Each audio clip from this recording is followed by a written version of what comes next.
Hello, everyone. Welcome back to another episode of the Centennial Conference Corner. My name is Amber Thomas, and today I'm joined by Kailyn Brandt, a Washington College field hockey. How are you doing today? I'm well. I'm happy to be here. So thanks for inviting me. Happy to have you. So first, I have to say congrats on making it to the top 30. And then you also were awarded a while back the NCAA PostGrad Scholarship.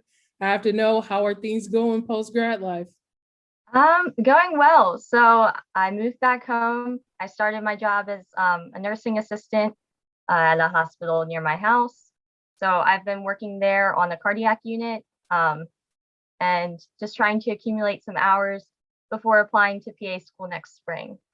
So it's been good. And aside from that, just trying to enjoy this weather, enjoy not being in school for once, not being completely stressed out all the time. So I've been able to see some of my sister's field hockey games, cheer her on from the sidelines, which has been great. Take some good fall walks. So just try to enjoy this weather before it's gone. So That's true. I just want to bottle up this weather and just save it for like December when it's a little colder out. it's cool right now. The first from your college to make it to the top 30. What was your reaction when you found I'm out? always the last person to find out with these things. When the Centennial Conference nomination came out, I was actually at work and I wasn't able to check my phone all day. And then all of a sudden, when I did check my phone, I had like a missed call from my coach, like all these text messages from current players, my former teammates, like saying congratulations. I was like, oh my gosh, what is this about? Even my boss like called me into her office. It was like my second day, I think, on the job. So I was like, oh my gosh, did I do something wrong? And then she even found out before me. So it was just, I'm always the last to know. But once I was able to process it, get home and everything, I just felt so honored. I mean, it's a surprise, of course, seeing that. And it was super exciting just to be recognized amongst the other women nominees, and Jessica Lopez, also from the Centennial Conference. I mean, I remember reading her bio and thinking, oh my gosh, this is not to be recognized amongst her and all these other women who are doing great things for their community and their school. And then when the top 30 came out, it's just even more of a surprise. You never think that you're going to get, this far. So yeah, just incredibly honored, incredibly grateful for the 4 years that I did spend at Washington College, and to think that I've had so many opportunities within sports and beyond that were made possible by athletics and the people I met at Washington College. So super grateful and super excited to just celebrate the moment, but also, keep giving back, keep inspiring other people, help other people to get to where they want to go, hopefully. You killed it on the field and also outside as a SAC leader. What advice would you give a younger, maybe like a freshman you? Oh, just keep going. try to keep going, because it's all going to be worth it at some point. It might not feel like that now, but it definitely will be worth it. And just try to branch out. I mean, I think I did a good job of that in college, but Yeah. even like my high school self, just try different things. You never know what's gonna take you to your next level, sort of thing. So never be afraid to branch out, try new things, be diverse, diversify your resume, sort of thing, because you might end up really enjoying it and it may set you on a path that you didn't know you're going to be on.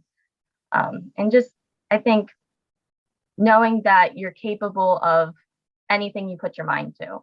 If you can dream it, you can make it happen for yourself. So that would be my advice. That's some good advice. That was great advice. So this segment is part of our 50th anniversary Title IX celebration. What would you say, and why would you say Title IX is still important all these years later? I mean, absolutely still important. I will say, with it being the 50-year anniversary, it's great to see how far we've come in these 50 years, because, when I was in high school and you're thinking about playing your sport in college, it was a no-brainer for me. I was like, absolutely, I'm going to continue this as long as I can. But 50 years ago, that wasn't the case. The females didn't really have those opportunities. So I think it's great to recognize how far we've come in this amount of time, especially when I think about like when I started playing sports, and when my sisters started playing sports and my teammates and everything. I mean, most of us have been playing since we were 7, 8, 9, 10 years old. So already playing for 10 years, and it's great that we have that access to sports nowadays. And again, 50 years, that wasn't the case. Of course, it's still important. I know that I was grateful to go to a school that it was, implemented and very well executed. My 4 years, I never had to worry it was never really a thought in my mind that whether or not I'm going to get the same treatment as my male counterpart. I think Washington College did a very good job of that. But I do understand that I did go to a Division III school where our primary purpose was not to play a sport. I mean, that's always good, but I think there's definitely room for improvement. I think you said it best. I think you said like celebrate today, but always look for more improvement in the future, because there's definitely needs to be improvement for maybe the other divisions, some of the bigger male dominated sports, and especially in the professional realm of sports. There's always progress to be made. So, just trying to look ahead to that. But we do have female athletes who are really making a name for themselves, especially, this past summer having the Olympics, and people speaking out about some of the injustices that are going on in professional sports. Something that comes to mind is the Norwegian handball team, refusing to wear the bikini bottoms and wearing shorts. So we're making progress, but there's always more to be done. Absolutely. I always say we're seeing the rise of the female athlete. I know. And it's exciting. And you have people who are talking about it. Some other people that come to mind, you have Simone Biles and Sydney McLaughlin, who are super big names this year. Just everything that they did in their realm of sports. So it's exciting to see. Of course, more progress can be made, but celebrate our wins. Yes. Always. So before I let you go, we always have to do some rapid fire questions and get to know you a little bit better. So we already talked about how much we love this fall season. So I have to know, what is your favorite fall activity? Oh, okay. So I've been taking a lot of walks, also taking a lot of hikes, and I'm going next weekend down to like the Shenandoah National Park to see all the leaves. So haven't done that. I've been to like Western Maryland, seen the leaves change and everything. So I'm super excited to, be on those mountain peaks and be out.